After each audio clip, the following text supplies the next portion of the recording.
बिस्मिल्लाहिर्रहमानिर्रहीम। अस्सलाम वालेकुम। शिफा यूसुफ जई पाकिस्तान के एक लीडिंग एंकर हैं और उन्होंने एक जगह तकरीर करते हुए बड़ा इंकशाफ किया।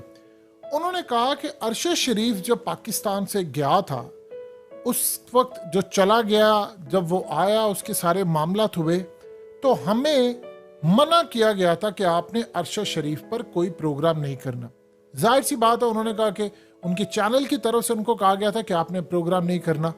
उन्होंने कहा शहबाज शरीफ की इतनी औकात नहीं है, उसकी इतनी वैल्यू नहीं है या वो अपने मामला नहीं कर सके कि वो आकर मना करे। हमें कहा गया था कि अरशद शरीफ की जिनसे लड़ाई है, जिनसे मामला है, आपने उस पर बात नहीं करनी। उन्होंने कहा कि अगर ये सोशल मीडिया ना होता तो लोगों को पता ही ना चलता।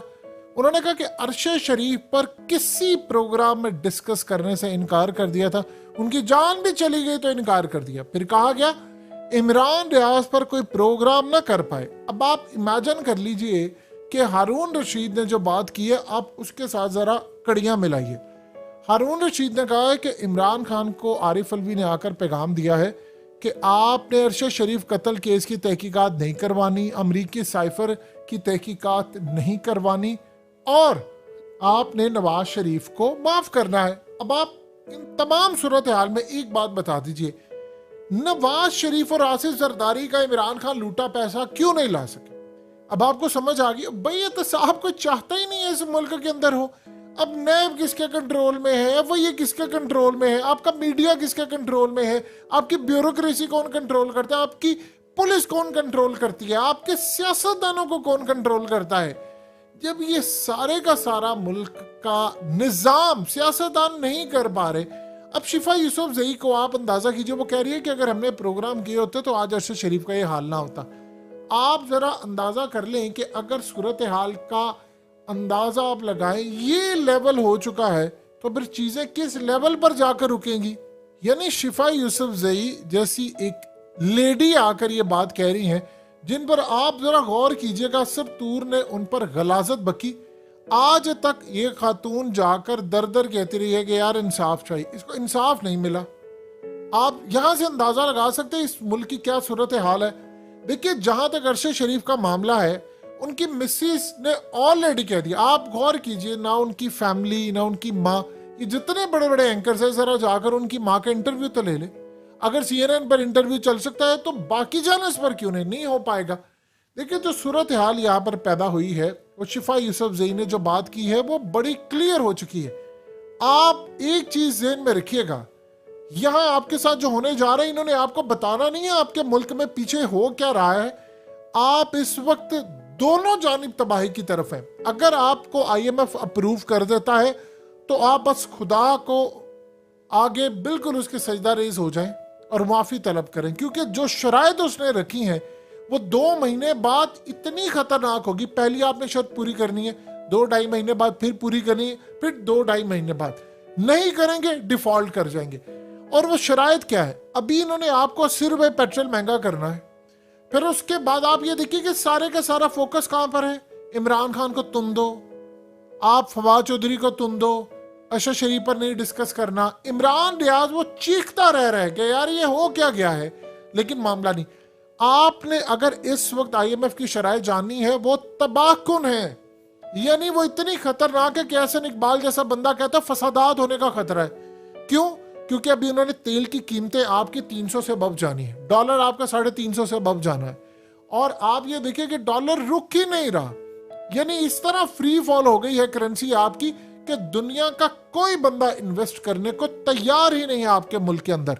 हालात मुकम्मल तौर पर कंट्रोल से बाहर हो चुके हैं। क्लियरली आपको नजर आ रहा है कि चीजें आपके अब हाथ में नहीं रही। सवाल ये पैदा होता है कि मीडिया को कौन कह रहा है कि आपने ये डिस्कस करना, आपने नहीं करना? आपने गौर किया इमरान खान के खिलाफ तोशा खाना का इतना शोशा उठाया गया, इतना शोशा उठाया गया, मीडिया पूरी तरह डायरेक्शन। आप गरीदा फारूकी को आपने देखा नहीं, किस तरह गरीदा फारूकी ने पिशावर हमले के फौरी बाद कह दिया कि इंतखाबात डिले होने जा रहे हैं। भाई आप एक बात बताइए कि बेनजीर इस दुनिया से निकल गई, जियाउल हक इस दुनिया से चले गए, भुट्टो चला गया, मुल्क आपका टूट गया, आपके इंतखाबात नहीं रुके, तो सवाल ये पैदा होता है कि किसने कहा था गरीदा फारूकी को कि तुमने ये ट्वीट करनी है कि ये सारा काम हुआ है? वकार सत्ती को कौन वीडियोस दे रहा है कि तुमने इमरान खान, उसको पता भी नहीं है वकार सत्ती को, उसको व्हाट्सएप पर वीडियो आई, वो जाता है, ट्वीट खोलता है, अपलोड करता है, और आप देख लीजिए इमरान खान के खिलाफ इंतहा पसंदी की वीडियो। अब असल जो सूरत हाल पैदा हुई है ये आपको नहीं बता रहे, आपका मुल्क सरेंडर कर चुका है मुकम्मल तौर पर, बिल्कुल आप तबाही के दहाने खड़े हो गए हैं। अब जानते हैं औरिया मकबूल जान ने जो कॉलम लिखा उसमें उसने बताया है कि पाकिस्तान की तारीख में सबसे ज्यादा हाई लेवल पर डिप्रेशन और मायूसी इस वक्त फैल चुकी है, ये कभी हमने तारीख में देखा नहीं था। औरिया मकबूल जान वो है जिसने कहां से तारीख को पढ़ा हुआ है, और अब उसने कहा कि ये लावा फटने वाला है, और ये जब फटेगा हम सब बंद गली में दाखिल हो चुके हैं, क्योंकि अब दो रास्ते हैं, IMF या आपका सरेंडर कर देना डिफॉल्ट की जानिब, और अल्टीमेटली आपने डिफॉल्ट कर ही जाना है, ये चीज आप ज़हन में रखिएगा।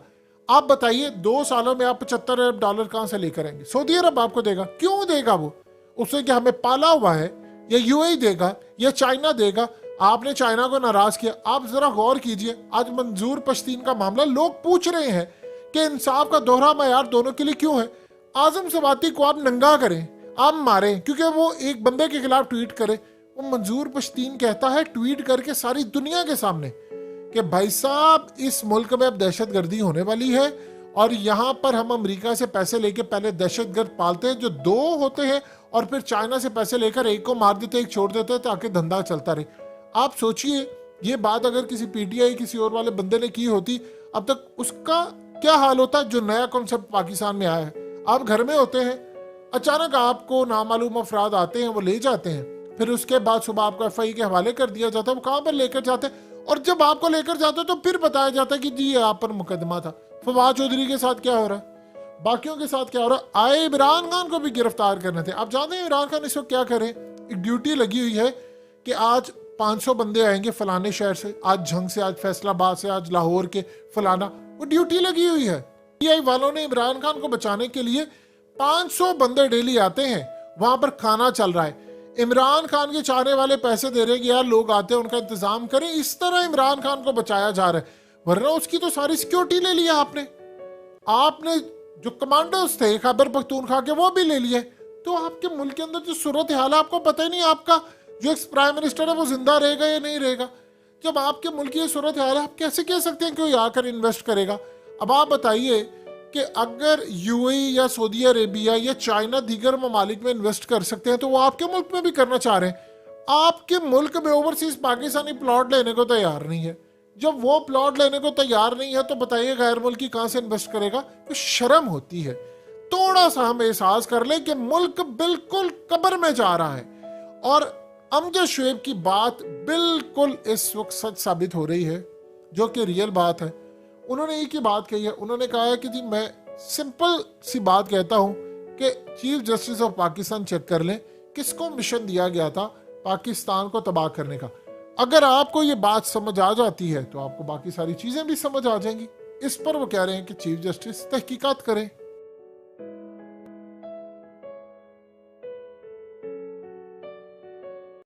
हकीकत टीवी को सब्सक्राइब करना मत भूलें, वीडियो को लाइक करें, शेयर करें और कमेंट सेक्शन में अपनी राय का इजहार जरूर करें।